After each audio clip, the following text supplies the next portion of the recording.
भारत के इतिहास में दो लोगों के बीच की लड़ाई सबसे बड़ी है। एक लड़ाई तो है छत्रपति शिवाजी महाराज और औरंगजेब की, वहीं दूसरी लड़ाई है अकबर और महाराणा प्रताप के बीच की। आज हम बात करेंगे अकबर और महाराणा प्रताप के बीच की सबसे बड़ी राइवलरी की। दोनों की लड़ाइयों में सबसे प्रसिद्ध है हल्दी घाटी की लड़ाई। इस युद्ध में कौन जीता, यह सवाल आज तक बिना जवाब के रह गया है। दोनों राजाओं के फैंस अपने अपने हिसाब से दोनों को विजेता बनाते हैं। इस युद्ध में लड़ाई कुछ ऐसे हुई कि हार और जीत की तमाम व्याख्याएं हो सकती हैं।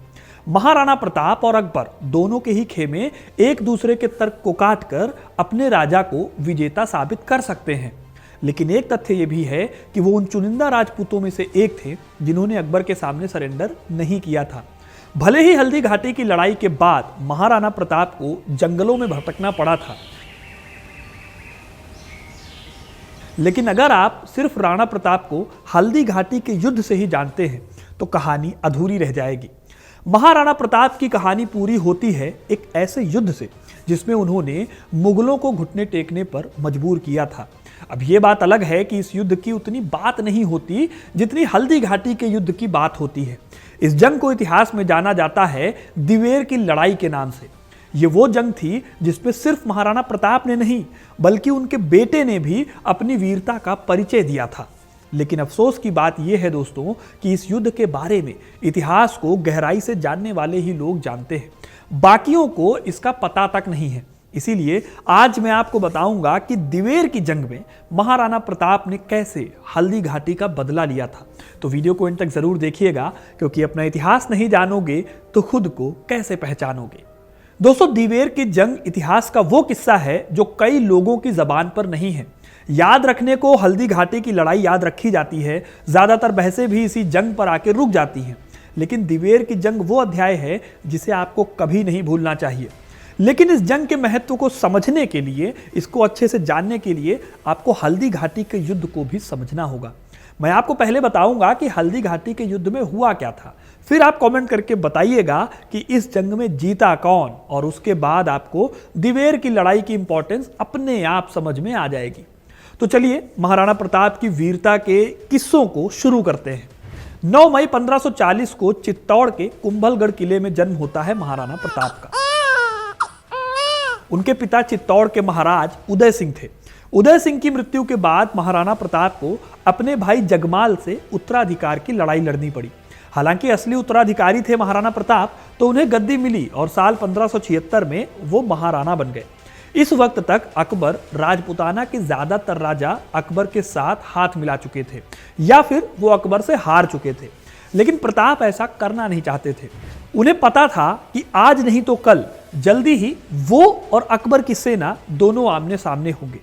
इसीलिए प्रताप ने मेवाड़ के इलाकों को अपने कंट्रोल में लिया और उन्हें मजबूत करना शुरू किया। इसी के साथ उन्होंने भीलों से अपने पुराने रिलेशंस को तरोताज़ा किया। ये सब प्रताप कर रहे थे और फिर 4 साल बाद वो घड़ी आई जब अकबर और प्रताप दोनों आमने सामने थे। या यूं कहें कि अकबर की सेना के एक राजपूत सेनापति मान सिंह और महाराणा प्रताप दोनों आमने सामने थे। सेनाओं के लिहाज से देखा जाए तो अकबर की सेना काफी बड़ी थी। कहा जाता है कि दोनों सेनाओं में 1 और 4 का रेशियो था, यानी एक मेवाड़ के सैनिक पर 4 मुगल सैनिक। प्रताप जानते थे कि सेना कम होने का मतलब है कि सीधी लड़ाई नहीं हो सकती। इसके अलावा हाथी से लेकर घोड़े तक और तलवार से लेकर तोप तक हर डिपार्टमेंट में महाराणा की सेना मुगलों के आगे कहीं नहीं ठहरती थी। इसीलिए उन्होंने हल्दी घाटी के दर्रे में मुगल सेना को फंसाने की सोची। हल्दी घाटी कभी आप जाएं या देखें अगर गूगल पे, तो यहाँ का रास्ता बहुत सकरा था। फिर 18 जून 1576 के दिन दोनों सेनाओं के बीच में भिड़ंत होती है। जब युद्ध शुरू हुआ तो राणा की सेना को शुरुआत में बढ़त मिली। उन्होंने हल्दी घाटी से मुगल सेना को खमनौर तक धकेल दिया। खमनौर में भी उनकी सेना ऊंचाई पर घात लगाकर बैठी थी। मुगलों के खमनौर पहुंचने पर इस सेना ने हमले करने शुरू कर दिए। मुगल सेना इस हमले की वजह से पीछे हटने लगी थी। मुगल सेना के पांव उखड़ने लगे थे। देखिए, लड़ाई में अगर कोई ऊंचाई पर है तो ऊपर से दुश्मन बहुत साफ नजर आता है। नीचे की सेना को अंदाजा लगाने में बड़ी मुश्किल होती है कि आखिर हमले हो कहां से रहे हैं और ऊपर सेना कहां बैठी है। इसी बीच महाराणा प्रताप ने मौके का फायदा उठाने की सोची। उन्होंने भागती मुगल फौज के पीछे अपनी सेना को मैदान में उतार दिया। अब यही वो टर्निंग पॉइंट था जिसने युद्ध को पूरी तरह से बदल दिया। मैदान में प्रताप की सेना कम पड़ गई मुगलों की सेना के आगे। इसके चलते उनकी सेना जल्दी ही हार की कगार पर पहुंच गई। कहा यह भी जाता है कि जब मुगलों का कॉन्फिडेंस गिर रहा था तब उसी समय मुगल कमांडर मेहता खान ने एक अफवाह फैला दी। मेहता खान ने कहा कि अकबर खुद इस जंग में लड़ने आ रहे हैं। इस बात से मुगल सेना को नया जोश मिला और वो तेजी से लड़ने लगे इस युद्ध में। इस वक्त तक महाराणा प्रताप अपने सबसे फेवरेट घोड़े चेतक पर बैठकर लड़ाई लड़ रहे थे। जब महाराणा प्रताप और मान सिंह का आमना सामना हुआ तो प्रताप ने मान सिंह, जो कि हाथी पर बैठे हुए थे, उससे वो भिड़ गए। प्रताप ने अपने भाले से मान सिंह के महावत को घायल कर दिया। वहीं दूसरी तरफ प्रताप के घोड़े चेतक को मान सिंह के हाथी ने घायल कर दिया। इस भीषण जंग के बीच सबने प्रताप को सुझाया कि जंग के मैदान से निकलकर दोबारा लड़ाई लड़ी जा सकती है। अब अगर आपको पता हो तो खानवा की लड़ाई में जब बाबर और प्रताप के दादाजी यानी राणा सांगा आमने सामने थे, तब भी यही स्ट्रेटजी अपनाई गई थी। राणा सांगा को जंग के मैदान से बाहर निकाल लिया गया था। ये सब सोचकर प्रताप ने जंग के मैदान को छोड़ दिया और वहां से निकलकर जंगलों में चले गए। यहीं पर हल्दी घाटी की जंग में जीत को लेकर अकबर को लोग जीता हुआ मानते हैं, क्योंकि सेना पीछे हटी प्रताप की और अकबर का गोगिंदा के किले पर कब्जा हो गया। लेकिन महाराणा की जीत का क्लेम क्या है वो आपको आगे समझ में आ जाएगा। अक्टूबर 1576 में अकबर खुद गोगुंदा आया और उसने गोगुंदा को कई मुगल पोस्ट बनाकर सुरक्षित करने की कोशिश की। यह सब प्रताप को सरेंडर करने पर मजबूर करने के लिए भी किया जा रहा था।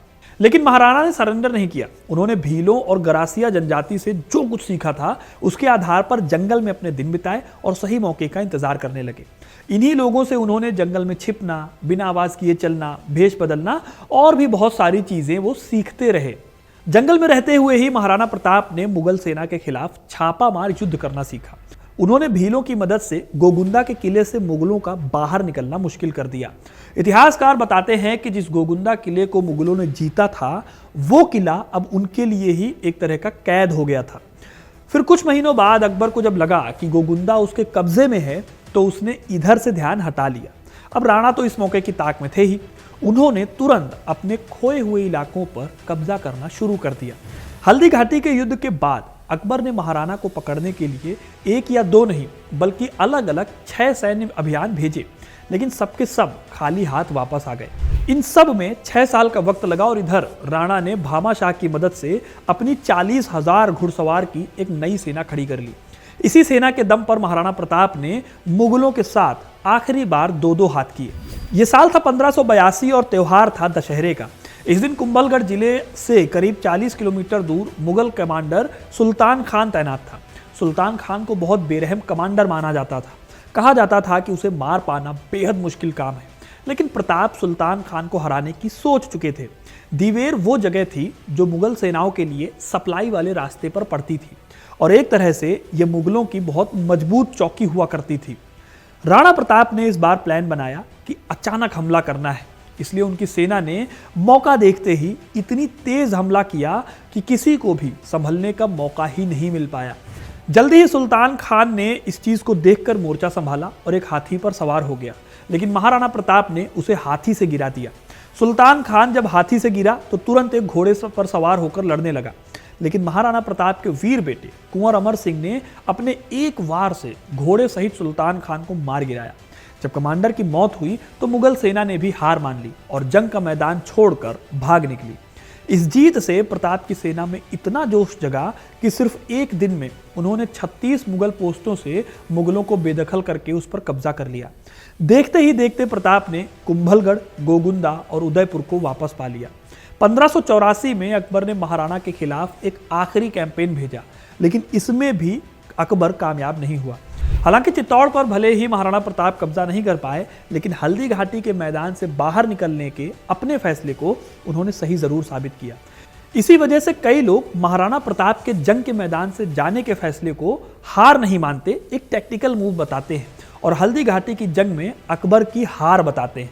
अब आप कमेंट करके बताइए कि आपको क्या लगता है, क्या सचमुच हल्दी घाटी की जंग में प्रताप की हार हुई थी या फिर प्रताप ने अकबर को हरा दिया था अपने एक स्ट्रेटेजिक टैक्टिकल मूव के जरिए? अपनी राय कमेंट में जरूर बताइएगा। वीडियो को लाइक और शेयर करना ना भूलें और ऐसी इंटरेस्टिंग कहानियों के लिए, इतिहास से जुड़े रहने के लिए हिस्ट्री कनेक्ट को सब्सक्राइब जरूर करें। धन्यवाद।